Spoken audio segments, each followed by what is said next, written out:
let's talk a little bit about, your journey into public service and some of the things that, kind of make you unique. You started out working in the city of Montgomery for another New Deal leader, I think, Mayor Steven Reed, and which is we love.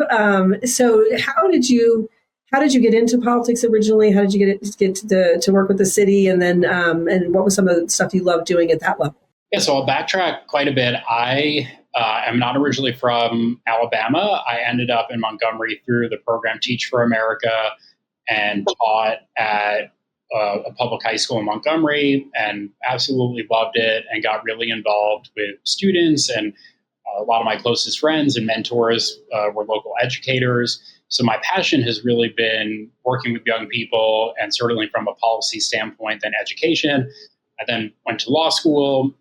After that, in Alabama, did some criminal justice policy work, and found that when I was working for advocacy organizations, that what we were constantly running up against was, well, what is the state going to do, or what are government leaders going to do about it, or how can we get them to change their minds? And when Mayor Reed ran, that was a really inspiring time in Montgomery.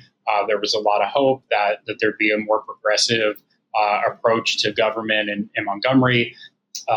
So I was fortunate to serve as his policy advisor, and was exposed to New Deal leaders from there. But at the city, a lot of the things that we wanted to do, we couldn't because of a state law. So, for example, we wanted to change some of the street names from Confederate generals or Confederate people to civil rights heroes, but there's a state law that says, well, you can't change, certain, street names. And when it came to then dealing with gun violence, there's very little a city in Alabama can do because most of it is controlled by state law and the state constitution. So that opened my eyes even more to the power of the Alabama legislature. And when especially then when the previous representative for the district was not showing up at the schools in the district very often, wasn't someone who was seen as aligned with what the district wanted, and then particularly on gun violence, when the incumbent supported the doing away with permits, that really to me was almost the final straw of like, hey, I'm going to give this a chance and see, knocked on a lot of doors. But really, I would credit, the relationships that I had from teaching.